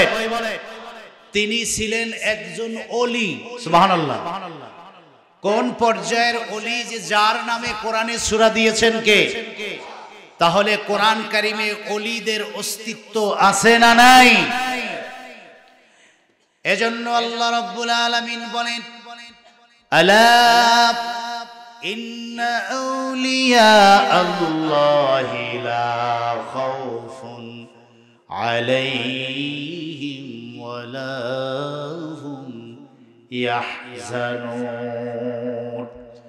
রব্বুল আলামিন বলেন, সাবধান সাবধান সাবধান, যারা আমার ওলি, যারা আমার প্রিয় বান্দা, যারা আমি আল্লাহকে ভয় করে ওলি হয়ে গেছে, তাদের ব্যাপারে আল্লাহ তাআলা বলেন, লা খাউফুন আলাইহিম ফিদ দুনিয়া, দুনিয়াতে তাদের কোনো ভয় নাই, ওয়ালা হুম ইয়াহজানুনা ফিল আখিরাহ, দুনিয়াতে যেমন সম্মানের জীবন যাপন করেছে, এক ওলি কোটি মানুষকে জান্নাতের পথ দেখিয়েছে, দুনিয়ার জীবনটা যেমন সফল হয়েছে, ওয়ালা হুম ইয়াহজানুনা ফিল আখিরাহ, আখিরাতেও বাদশা হবে।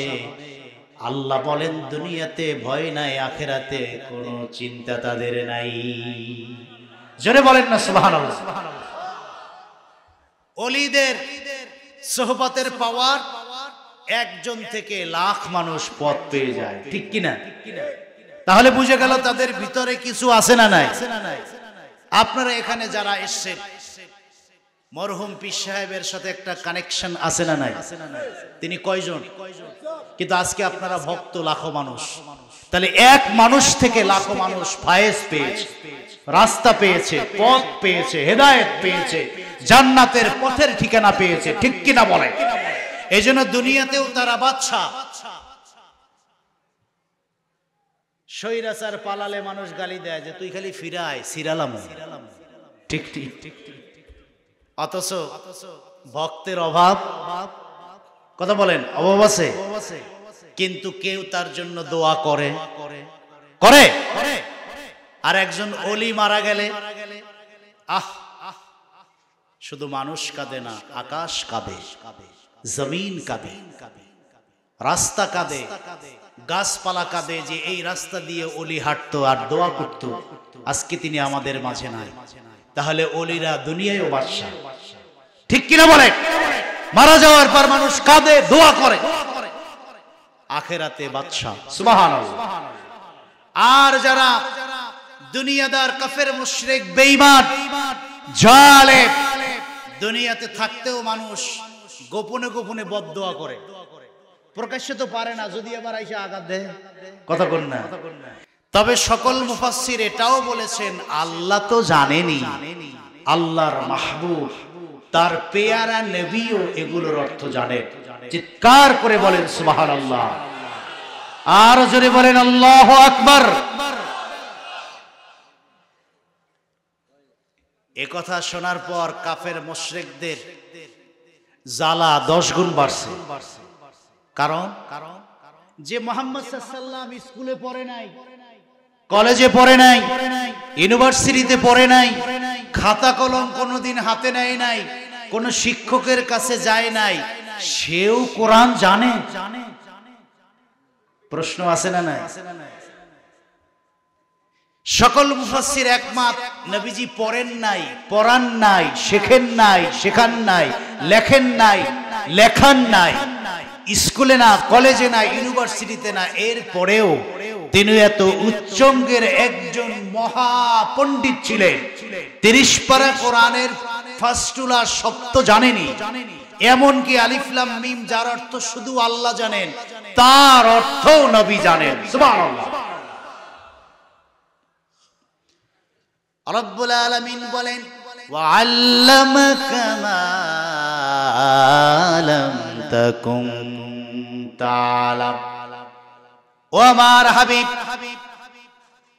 এই পৃথিবীর যত অজানা জ্ঞান আছে, আরশ কুরসি লৌহ কলম কোরআন হাদিস সুন্নাহ, পাহাড় পর্বত আসমান জমিন ফেরেশতা নবী রাসূল আম্বিয়া, পৃথিবীর সূচনা লগ্ন থেকে শেষ পর্যন্ত যত ইলম আমার পক্ষ থেকে সৃষ্টি হয়েছে, আমি আল্লাহ এই সমস্ত ইলম, সমস্ত জ্ঞান সব আমি আল্লাহ আপনার নূরের সিনায় ঢুকিয়ে দিয়েছি। ওয়া আল্লামাকা মা লাম তাকুন তা'লাম, অজানা যত জ্ঞান সব আমি আল্লাহ আপনার সিনায় দান করেছি। সুবহানাল্লাহ। অথচ কারো কাছে পড়েন, কারো কাছে শেখেন নাই।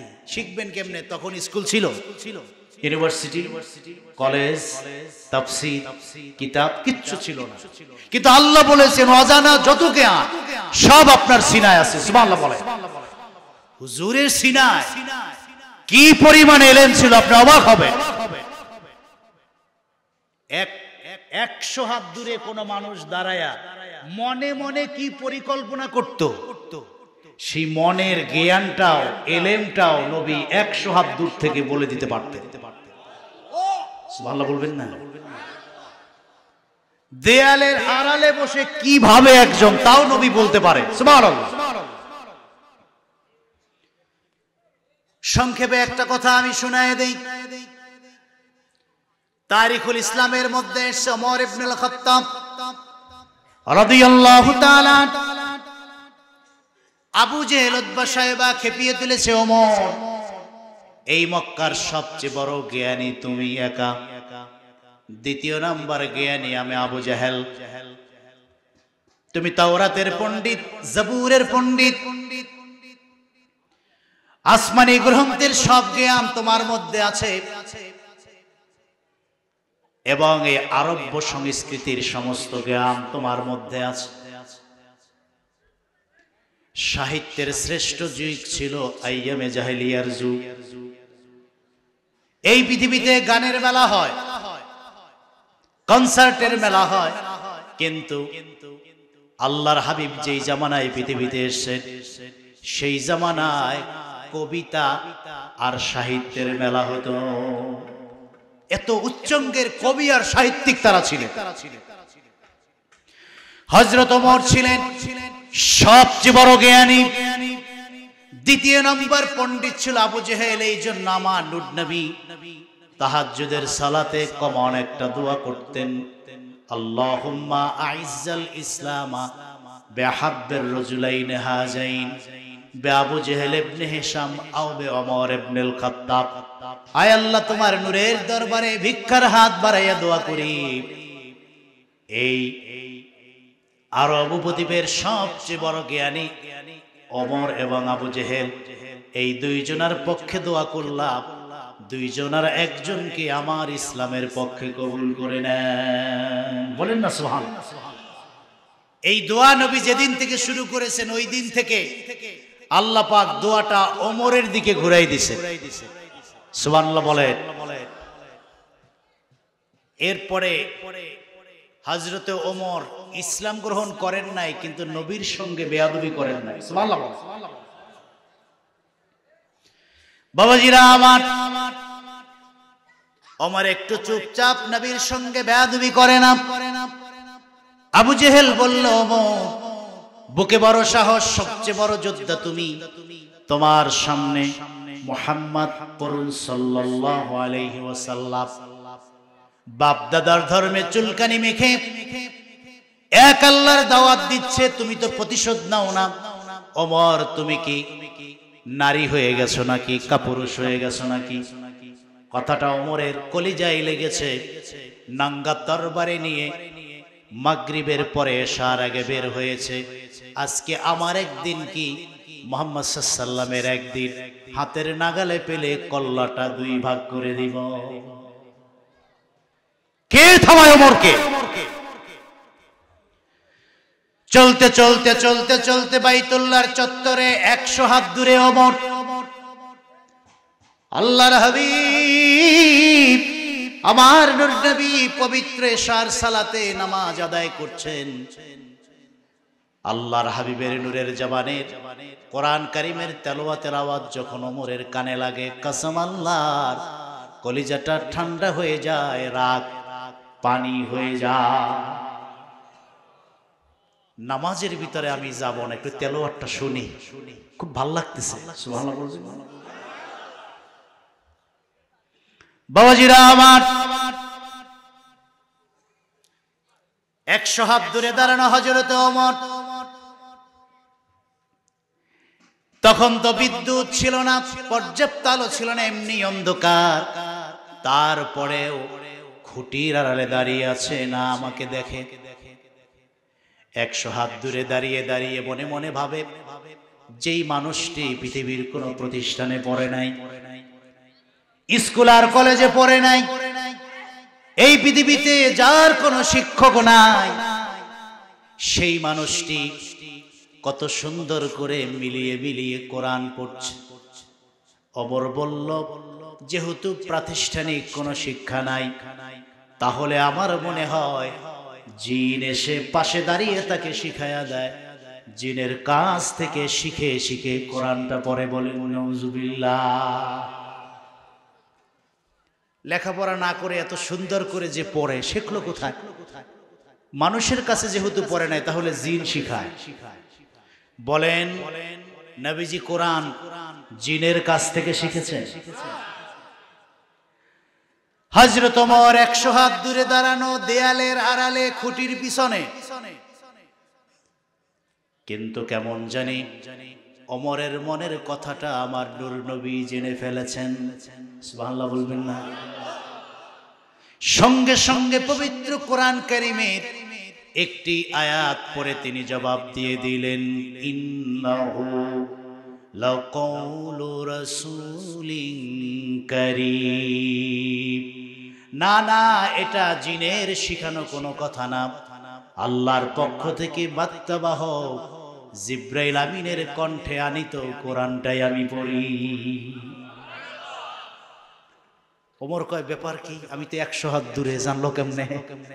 আমার আল্লাহ কয়, নবীকে কি তোমার মতো সাধারণ মনে করো যে নবী জমিনে দাঁড়ালে আরশ দেখে, মাটির উপরে দাঁড়িয়ে নিচে তাকালে শুধু কবর না সাত জমিন নিচে দেখে? তুমি তো 100 হাত দূরে, তোমার কলিজার সব খবর নবীর কাছে আছে। সুবহানাল্লাহ বলেন। হযরত ওমর বললেন, যদি এটি জিনে না শিখায় তাহলে নিঃসন্দেহে এটি কোন কবির কবিতা হবে। এই ছন্দমালা মুহাম্মদ সাল্লাল্লাহু আলাইহি কার কাছ থেকে শিখেছে? যেখানে সিন সেখানে শুধু সিন। কুল আউযু বিরাব্বিন নাস মালিকিন নাস ইলাহিন নাস, শুধু সিন আর সিন। এই ছন্দ মিলানো লাইনগুলি সাধারণ মানুষের পক্ষে বানানো সম্ভব না। কোন এক জাহিলি কবি তাকে শিখিয়েছে। নিঃসন্দেহে এটি কবির কবিতা। বলেন নাউজুবিল্লাহ।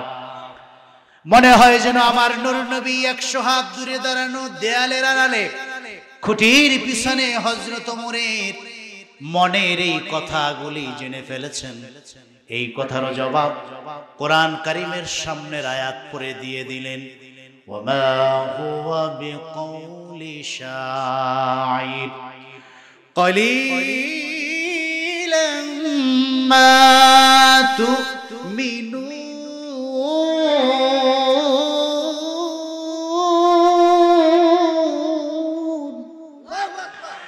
আল্লাহর হাবিব বললেন, না না, তোমরা যারা বলো এই কোরআন কারীমের আয়াত কবির কবিতা, তাদেরকে বলছি ওমা হুয়া বিকাউলি শাইর, এটি কবির কোন কবিতার লাইন নয়।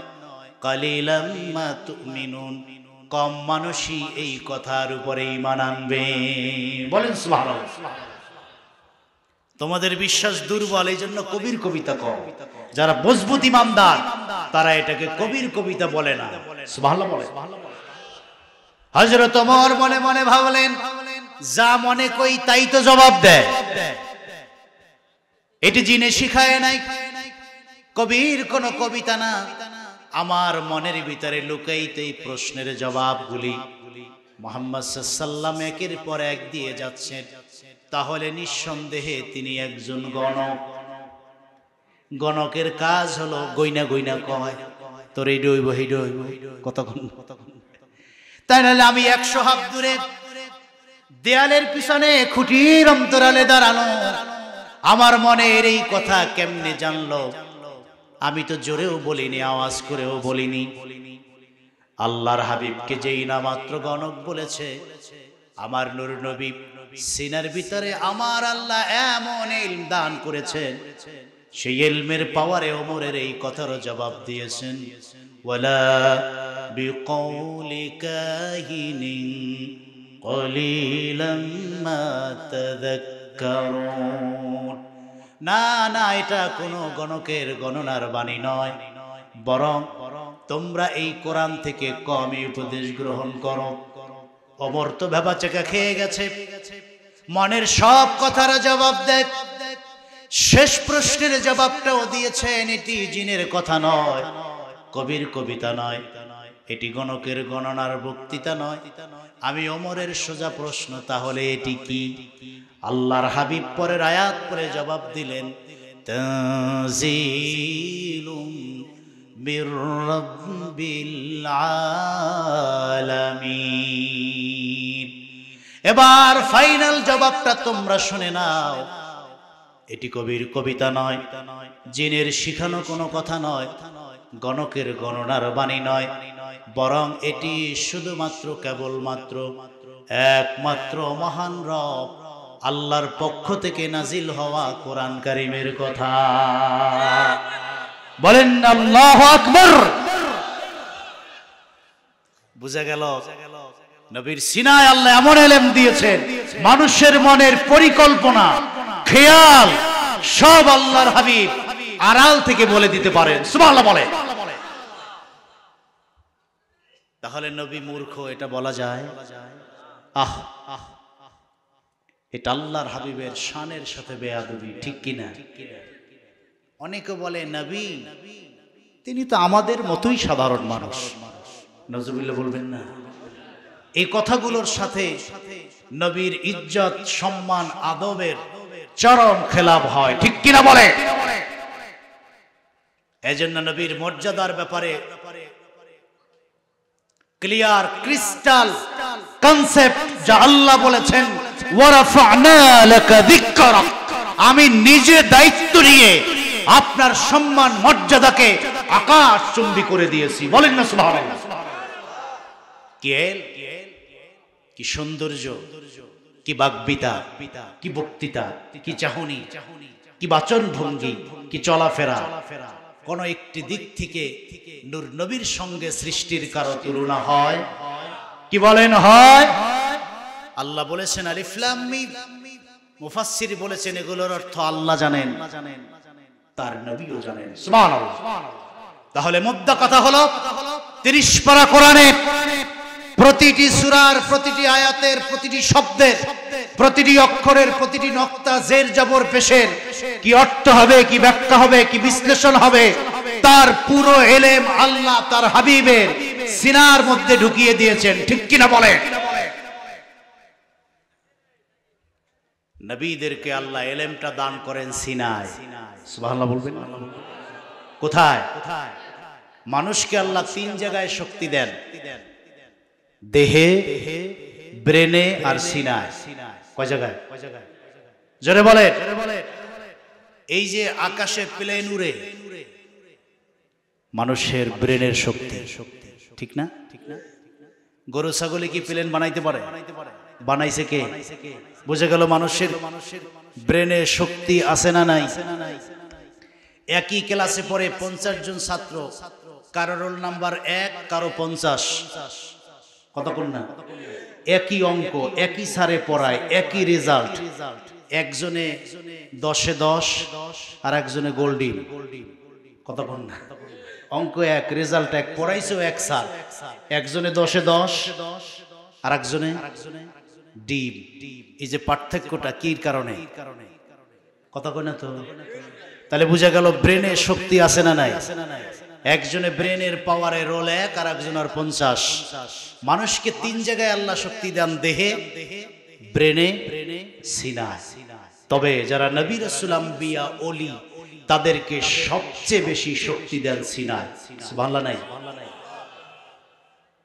সিনার শক্তি যার থাকে তার কাছে অস্ত্রের কোনো ভয় নাই, লোক সংখ্যার কোনো ম্যাটার নাই।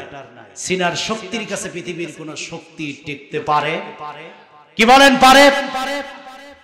মুসা আলাইহিস সালামকে আল্লাহ বললেন, ইযহাব ইলা ফিরআউনা ইন্নাহু তাগা। কালিমুল্লাহ, ফিরআউনের সামনে গিয়ে দাঁড়াও, বড় স্বৈরাচার আর জালিম।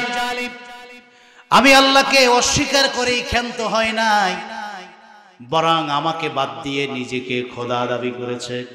নাউজুবিল্লাহ। জোরে বলে। ভয় পাইতেছে? ফেরাউন এসে পড়েনি, তাহলে আওয়াজ নাই কা? জোরে বলেন নাউজুবিল্লাহ। ফেরাউন আল্লাহকে বাদ দিয়ে নিজেকে দাবি করেছে, আনা রাব্বুকুমুল আলা, আমি বড় খোদা। আল্লাহ কয় যে এতদিন ছাড় দিয়েছি, আজকে আর ছাড়বো না, তুমি যাও, আমার পক্ষ থেকে প্রতিশোধ নাও। মুসা কালিমুল্লাহ বলেন, আল্লাহ 9.5 লক্ষ বর্গ মাইলের প্রেসিডেন্ট মুসা, ফেরাউন, নিয়মিত ফোর্স 80,000, সৈন্য অভাব নাই, অস্ত্র অভাব নাই, জাদুকর, জাদুর সাপ অভাব নাই, 100 স্তরের নিরাপত্তা। আল্লাহ আমি একা, মুসা কেমন করে যাই? আল্লাহ বলেন, কালিমুল্লাহ রে, তুমি তো আমার প্রতিনিধি, যেতে যখন বলেছি যাইতে তো হবে। তুমি কি চাও? অস্ত্র লাগবে, জাদুবিদ্যা লাগবে, লোক সংখ্যা লাগবে, যা চাইবা তাই দিব। সুবহানাল্লাহ বলেন। মুসা কালিমুল্লাহ বলেন, আল্লাহ বড় খুশি হয়ে গেলাম, যা চাইবো তাই দিবে। তবে ফেরাউনকে নাস্তানাবুদ করার জন্য তোমার কাছে আমি অস্ত্র চাই না, লোক সংখ্যাও চাই না, জাদুবিদ্যার শক্তিও চাই না। তোমার কাছে একটা জিনিস চাই, আমার সিনার শক্তিটা বাড়ায়া দাও। সেই দিনের মুসা নবীর মোনাজাত আমার আল্লাহর কাছে এত বেশি পছন্দ হয়েছে, তার দোয়াগুলোকে কোরআন কারীমের আয়াত বানিয়ে আখিরি নবীর কোরআন কারীমে তা তুলে দিয়েছেন। দুই হাত তুলে আল্লাহর কাছে দোয়া করে কালিমুল্লাহ বলেছেন, ক্বালা রাব্বিশরাহ লি সাদরি ওয়া ইয়াসসির লি আমরি ওয়াহলুল উকদাতাম মিন লিসানি ইয়াফকাহু কওলি। আয় আমার আল্লাহ, ইশরাহ লি সাদরি, ফিরাউনকে শায়েস্তা করবার জন্য অস্ত্র লোক সংখ্যার দরকার নাই। ইশরাহ লি সাদরি, আমার সিনার শক্তিটা বাড়ায়া দেন, এমন শক্তি দিবেন। ওয়া ইয়াসসির লি আমরি, যা আমি করতে চাই সব যেন করা সহজ হয়ে যায়। জবানের জড়তা দূর করে দেন, আমার প্রত্যেকটি কথা যেন স্পষ্ট ফিরাউন বুঝতে পারে। বলেন আল্লাহু আকবার। আল্লাহ কয় মুসা দোয়া কবুল। কয় তা আল্লাহ এবার যাই, এখন আর ভয় টয় নাই। সুবহানাল্লাহ বলবেন না? একটু আগে যে ভয় পাইল, এখন আর ভয় নাই। ভাই হারুনকে নিয়েছে যে চলো ফাইনাল খেলা আজকে হবে। কয় যে দুইজনে? কয় যে হ্যাঁ। কয় যে এত মানুষের শক্তি? কয় ওগুলো আমি ভয় পাই না, ওগুলো দমন করার জন্য যা লাগে সব নিয়ে আনিছি। সুবহানাল্লাহ কয় না? ফেরাউনের সামনে যে হাজির। ফেরাউন কয় কেডা? কয় যে মুসা। কয় যে কোন মুসা? কয় যে ছোটবেলায় থাবরাইয়া মুতাই দিছিলাম। ছোটবেলায় এক থাবরে ফেরাউনের অবস্থা খারাপ হয়েছিল, ঠিক না? তখনই হত্যার পরিকল্পনা করেছিল, কিন্তু বাঁচিয়েছিলেন কে? সেই মুসার কথা শুনে তো অবস্থা খারাপ। তুমি এখানে এত বড় সাহস, এত স্তর পাড়ি দিয়ে আসলা কিভাবে? কয় যে আসি নাই, পাঠানো হয়েছে। সুবহানাল্লাহ। কয় যে কি কারণে? তুই নাকি খোদা দাবি করছস, তোরে আজকে সাইজ করে দিছি। ফেরাউন কয় দেখছো সামনে কারা? অস্ত্র আর সৈন্য, গুলি মেরে দিব আর নাই। কয় যে এগুলো ডরাই না, এই সব এক সেকেন্ডের কম সময় নাই করে দেওয়ার জন্য যা লাগে সব নিয়ে আইছি। সুবহানাল্লাহ বলেন। ফেরাউন বলে কি শক্তি আছে সিনায় একটু দেখতে চাই। আল্লাহর নবী মুসা কালিমুল্লাহ বললেন আল্লাহ কেমন করে শক্তিটা দেখায়। আল্লাহ বলেন উদমুম ইয়াদাকা ইলা জানাহিকা তখরুজ বাইদা মিন গায়রি সুইন আয়াতান উখরা। ও আমার কালিমুল্লাহ, আপনার নবুয়তের হাতটাকে সিনার সঙ্গে টাচ করুন। যেখানে ইমানের বসবাস, কালবের বাড়ি, সেই জায়গায় হাতটাকে টাচ করুন। হাতটাকে যদি না মাত্র টাচ করেছেন, ইমানের পাওয়ার হাউস থেকে শক্তি চলে গেছে হাতে। সুবহানাল্লাহ বলেন। আল্লাহ বলেন এবার ফিরআউন আর তার সৈন্যবাহিনী জাদুকরের সামনে হাতটাকে প্রেস করুন। যেই না মাত্র হাতটা এরকম তুলেছেন, তখরুজ বাইদা মিন গায়রি সুইন আয়াতান উখরা, এমন একটা ইমানের সিনার শক্তির রশ্মি পাওয়ার বের হয়ে ফিরআউন বাহিনীর উপরে পড়েছে। কসম আল্লাহর, এক সেকেন্ডের কম সময় সিনার শক্তির কাছে ফিরআউন বাহিনী বেহুশ হয়ে পড়ে যায়। কি বলেন? চেয়ার আছে না গেছে? কেমনে আছে? চেয়ার থেকে এবার মাটি, ঠিক নেই? সব বেহুশ মরে গেছে নাই, মানে মরার মতো পড়ে আছে। এগুলি কি গল্প না কোরআনের কথা? এগুলো কোরআন থেকে বলছি আমি, আয়াত, একটাও গল্প না। যার সংযুক্তি দলিল রেফারেন্স নাই তা আমি বলি না। আপনার চেয়ে ভয় আমার বেশি, বক্তাদের জিহ্বা কেসি দিয়ে কাটা হবে। এজন্য সারসিনা মাদ্রাসায় যখন পড়েছি, সিয়াসিত্তা তাফসিরের কিতাবগুলি কাঁধে টেনে টেনে নিয়ে খতম করার চেষ্টা করেছি। সেখান থেকেই কথাগুলো বলছি। ফিরআউন বাহিনী বেহুশ হয়ে পড়ে গেল। কিছুক্ষণ পর আল্লাহ হুশ ফিরাই দিছে। ফিরআউন উঠা জাদু করার সৈন্যদেরকে ধমকায়, তোমাদেরকে খাওয়াইয়া পালতেছি, পেট মোটা বানাইতেছি, আমারে যে মুসা মাইরা লাইলো তোমরা কি করলা? কই যে কি করতাম, আমরাও তো নাই হয়ে গেছি। এবার জাদুকরদেরকে বলল, তোমার না অনেক সাপ আছে? কই? আছে তো। সাথে সাথে লাখ লাখ জাদুর সাপ। মুসা নবী কয় যে আল্লাহ এখন কি করার, আমার তো কঠিন করিয়া ধরছে। আমার আল্লাহ বলে, মুসারে শক্তি তো সব যায় না, এখনো আছে তো। সুবহানাল্লাহ। আবার হাতটাকে ইমানের পাওয়ারের হাউজের কাছে নাও।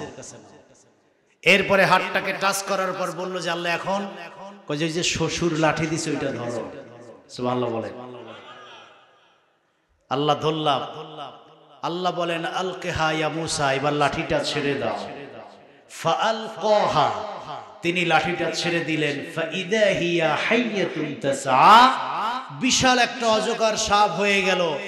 1 সেকেন্ডের কম সময় জাদুর সাপ খেয়ে ফেলল। সুবহানাল্লাহ। তাফসীরের মধ্যে সেটা এত বড় সাপ হয়েছে গোটা পৃথিবী খেয়ে ফেলতে পারে। সুবহানাল্লাহ। জাদু করার সৈন্যরা এই কাহিনী দেখা ফেরাউনের কয় যে ফেরাউন তুই একটা ফেক খোদা, ভণ্ড, তোর কাছে কিচ্ছু নাই, তোরে সাল্লাম, মুসা নবীকে ধরলাম, কালেমা পড়লাম, মুসলমান হয়ে গেলাম। সুবহানাল্লাহ। ফেরাউন কয় সৈন্যও গেল, জাদুও গেল, সাপও গেল, লঙ্গি থুইয়া দৌড়। আল্লাহ কয় যে মারতাম, কিন্তু পানির চুবানি যে বাকি, এই জন্য ওই দিন মারে নাই। তাহলে বলুন, ইমানদার মুমিনের সিনার শক্তির কাছে পৃথিবীর কোন শক্তি কাজে আসে? কি বলেন আসে? এই শক্তিটা আল্লাহ নবীদেরকে সবচেয়ে বেশি দেয়। আমার নূর নবীকে শক্তি দিয়েছেন আরো বেশি। আদম থেকে ঈসা সব নবীকে আল্লাহ সিনায় যা শক্তি দিয়েছেন তা দিয়ে সর্বোচ্চ সপ্ত আসমান পর্যন্ত তারা গিয়েছে। আর আমার নবীর সিনায় আল্লাহ যে শক্তি দিয়েছেন তা দিয়ে পবিত্র বেরাজ রজনীতে আমার নূর নবী আকাশ জমিন ফেরেশতা লৌহ কলম সিদরাতুল মুনতাহা নূরের জগৎ পাড়ি দিয়ে আল্লাহর কুদরতের বাড়ির মেহমান হয়ে আল্লাহকে কপালের 2 চোখ দিয়ে দেখেছেন, জান্নাত দেখেছেন, জাহান্নাম দেখেছেন। আল্লাহ গোটা পৃথিবী তার হাবিবকে দিয়ে জয় করিয়েছেন। বলেন না সুবহানাল্লাহ। নারায়ে তাকবীর, নারায়ে রিসালাত। বুঝা গেল নবীর সিনায় শক্তি আছে না নাই? এই শক্তি আল্লাহ ওলিদেরকেও দেন।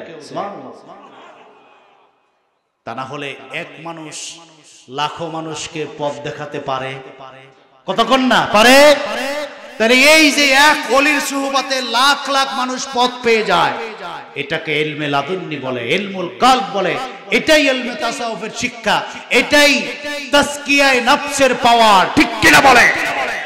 যেটা ওলির কাছে না আসলে পাওয়া যায়।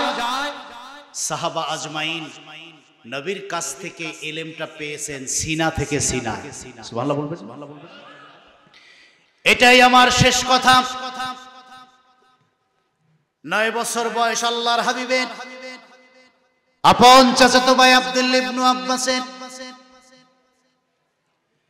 ছোট্টবেলায় বাবার মায়ের কোল ছেলে নবীর হুজরা মুবারকে গিয়ে বলে, ইয়া রাসূলুল্লাহ, ইয়া হাবিবাল্লাহ, নবী গো আমার, বাবার মায়ের কোল ছেলে আপনার কদমে এসেছি। টাকা চাই না, পয়সা চাই না, শুধু অনুমতি চাই রাহমাতুল লিল আলামিনের নূরের কদমে থেকে তার খেদমতটা করতে চাই। সুবহানাল্লাহ। আল্লাহর হাবিব বললেন, আব্দুল্লাহ, 9 বছরের বালকেরা বাবার মায়ের কোলে থেকে আদর যত্ন স্নেহ সোহাগ ভালোবাসায় বড় হয়, অথচ এই বয়সে তুমি তাদের স্নেহ ভালোবাসা ছেড়ে আমার কদমে হাজির হয়ে গেছো। আব্দুল্লাহ চোখের পানি ছেড়ে দিয়ে বলে, নবী,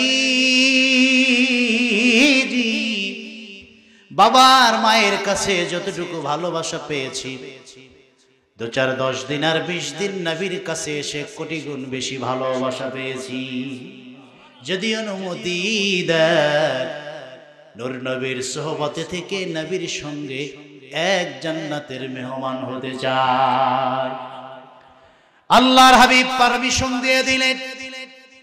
হযরত আব্দুল্লাহ ইবনে আব্বাস মায়ার নবীর খাদেম হয়ে গেল। রাত আর দিন প্রিয় নবীর সঙ্গে সঙ্গে থাকেন। গভীর রাত আল্লাহর হাবিব আমার নূর নবী তাহাজ্জুদের সালাতের জন্য যখন জাগেন, ঘুম থেকে জেগে দেখেন আগে থেকে 9 বছরের আব্দুল্লাহ অজুর পানি নিয়ে শিয়রে দাঁড়িয়ে আছেন। কখন নবী অজু করবেন নিজ হাতে মায়ার নবীর নূরের কদম পানি ঢেলে ধুইয়ে দিবেন। সুবহানাল্লাহ। বয়স কিন্তু 9 বছর। হুজুরের আগে ঘুম থেকে জেগে অজুর পানি নিয়ে দাঁড়িয়ে থাকে। সুবহানাল্লাহ। বলুন বলুন নবী খুশি না বাজার? আমার নবী ডেকে বলে, আব্দুল্লাহ এই বয়সে ঘুমিয়ে থাকার কথা, গভীর রাত আরামের ঘুম ছেড়ে দিয়ে অজুর পানি নিয়ে দাঁড়িয়ে আছে। নবীর কলিজাটা ঠান্ডা হয়ে গেছে, তোমার উপরে বড় সন্তুষ্ট হয়ে গেছে। আব্দুল্লাহ রে বলো বলো, খেদমতের বিনিময়ে আমার কাছে কি চাও? আব্দুল্লাহ বলে, নবীজি আপনি তো এমন একজন নবী, উহুদ পাহাড়কে অর্ডার দিলে 1 মিনিটের কম সময় পুরো পাহাড়টা স্বর্ণ হয়ে আপনার কাছে হাজির হয়ে যাবে। সুবহানাল্লাহ বলেন। যা চাইবেন তাই হবে গো নবী। চাওয়ার সুযোগ যখন দিয়েছেন, দুনিয়া চাই না, বাড়ি গাড়ি আর স্বর্ণ আমি চাই না, নবীর কাছে ছোট্ট একটা জিনিস চাই। 2 হাত তুলে দোয়া করুন, আল্লাহ যেন নবীর দোয়ার বরকতে 30 পারা কোরআন নবীর সিনা থেকে আমার সিনার ভিতরে ঢুকায়া দেন। জোরে বলুন আল্লাহু আকবার। আপনি একটু দোয়া করেন, আল্লাহ যেন সিনা থেকে, আপনার সিনা মোবারক থেকে আমার সিনা মোবারক আল্লাহ যেন কোরআনটা ঢুকায়া দেন। সুবহানাল্লাহ। বাবাজিরা আমার, সিনা মানব হলো মানে হলো কল্ব, যেখানে ঈমান আর তাকওয়ার বসবাস। সুবহানাল্লাহ বলবেন। ঈমানের পরে সবচেয়ে দামি জিনিসের নাম হলো তাকওয়া। এই ঈমান আর তাকওয়ার বসবাসের জায়গার নাম হলো কলব। সেই কলবের বসবাসের জায়গা হলো সিনায়। ঠিক কিনা? এই জন্য দেখবেন যারা হক্কানি পীর মুরিদদেরকে সামনে নিয়ে যখন ওজিফা দেন, জিকিরের তালিম দেন, তখন সবকের জন্য বাম দুধের 2 আঙ্গুল নিচে কলবের কথাটা মনে করায়া দেন। ঠিক কিনা? এটা হলো মূল জায়গা। এটা ভালো, মানুষটা ভালো। এটা খারাপ, মানুষটা খারাপ। একজন নিয়াত করেছে আমি মানুষ হত্যা করব, হত্যাটা আগে হয় না নিয়াতটা আগে হয়? এই নিয়াতটা হয় কোন জায়গা দিয়া? তাহলে বোঝা গেল এইটা হলো মূল। এখানে যদি নিয়াত ভালো হয়, মানুষটা ভালো হয়। সুবহানাল্লাহ বলেন। এইটা যদি খারাপ হয়, মানুষটা কি হয়? এই জন্য আউলিয়ায়ে কেরাম প্রথমে অ্যান্টিবায়োটিক দেন কোথায়? কলবে। সুবহানাল্লাহ বলবেন। এই অ্যান্টিবায়োটিকে যাদের কাজ হয়, সে যদি বেনামাজি হয় নামাজি হয়ে যায়। যদি ডাকাত হয়, অ্যান্টিবায়োটিক ডোজে ডাকাত ওলি হয়ে যায়। সুবহানাল্লাহ বলেন। এই জন্য আল্লাহর হাবিবের সাহাবীরা নবীর সিনা থেকে নূর নিতে চাইতেন, নবীর সিনা মোবারক থেকে কোরআনটা নিতে চাইতেন। আব্দুল্লাহ ইবনে আব্বাস বলেন, নবী গো দোয়া করুন আল্লাহ যেন সিনা থেকে কোরআনটা ট্রান্সফার করে আমার সিনায় দিয়ে দেন। হাদিসটি এসেছে সহিহ বুখারী কিতাবুল ইলমের মধ্যে। আব্দুল্লাহ ইবনে আব্বাস বলেন, বলার সঙ্গে সঙ্গে নূর নবী আমাকে টেনে তার সিনার সঙ্গে 2 হাত দিয়ে চেপে ধরলেন। সুবহানাল্লাহ বলেন। জোরে আমাকে চেপে ধরেছেন। সুম্মা দা ইলাল্লাহ, 2 হাত তুলে দোয়া শুরু করেছেন। সেই দিনের দোয়ায় আমার নবী 2টি কথা বলেছেন। দোয়াটি বুখারীতে এসেছে। আল্লাহর হাবিব বলেছেন, আল্লাহুম্মা আল্লিমহুল হিকমা ওয়া তাউইলিল কিতাব। আয় আল্লাহ, আমার এই ছোট্ট আব্দুল্লাহ 9 বছর বয়স, আমার কাছে কোরআনটা চেয়েছে। সিনার সঙ্গে সিনা লাগালাম, তোমার কাছে হাত বাড়ালাম, তাকে পণ্ডিতের ইলম সিনায় দাও ওয়া তাউযিলিল কিতাব 30 পারা কোরআনের তাফসীরের যত ইলম আছে সব ইলম আমার সিনা থেকে তার সিনায় ট্রান্সফার করে দাও। জোরে বলেন আল্লাহু আকবার। এবার বলেন সিনা থেকে ইলম সিনায় যেতে পারে কি পারে না? দুনিয়ার এই সাধারণ বিজ্ঞান মোবাইল থেকে একটা তথ্য আরেক মোবাইলে ট্রান্সফার করতে পারে, কতক্ষণ না? এটা যদি বিজ্ঞান দেখাতে পারে তো আমার নবী তো ফাদার অফ সায়েন্স, বিজ্ঞানের জনক, নবী তো আরো বেশি পারেন, ঠিক কিনা? নবীজি সিনার সঙ্গে সিনা লাগায়া দোয়া করলেন। আব্দুল্লাহ বলেন দোয়া কমপ্লিট হওয়ার আগে 30 পারা কোরআন ট্রান্সফার হয়ে আমার সিনায় প্রবেশ করেছে। সুবহানাল্লাহ। নবী বললেন আনতা রাইসুল মুফাসসিরিন, আজকের থেকে তুমি 9 বছরের বালক না, বরং কিয়ামত পর্যন্ত তুমি শ্রেষ্ঠ মুফাসসির। আমি নবী পুরাটা দিয়ে দিলাম। জোরে বলেন আল্লাহু আকবার। বলেন এই ইলমটা কোন ক্লাসে পাওয়া যায়, কোন বইয়ে পাওয়া যায়? এই ইলমটা সিনা থেকে সিনায় পাওয়া যায়, সিনা ওয়ালাদ থেকে আরেকজনের সিনায় যায়। এটাই ইলমে লাদুন্নি, এটাই ইলমুল কলব, এটাই তাজকিয়ায়ে নফস, যে কাজগুলো আল্লাহর ওলিরা করে থাকেন, ঠিক কিনা বলেন? প্রিয় সুধী, সেই ইলম আল্লাহ রাব্বুল আলামিন মানুষের সিনার ভিতরে দিয়ে থাকেন। যদি মুমিন হয়, মুত্তাকি হয়, তাদেরকে আল্লাহ এই সিনায় দিয়ে থাকেন, কলবে দিয়ে থাকেন। কলব পরিশুদ্ধ, মানুষটা পরিশুদ্ধ, বলেন না সুবহানাল্লাহ। আপনারা তেমনি একটি মারকাজে এসেছেন, যদি ইখলাসের সাথে নিয়তকে পরিশুদ্ধ করে এখানে বসতে পারেন, মহান ওলির সুহবত নিতে পারেন, তাহলে আপনারাও ফায়েজে মাফিজ হবে, তাওয়াজ্জু পেয়ে কলবটা নূরে মুনাওয়ার করে দিবেন। কে? জোরে বলেন কে? সেই মহান ওলিদের সুহবত নিতে চাই কি চাই না? আল্লাহ তাআলা যেন আমাদেরকে তৌফিক দান করেন, বলেন আমিন।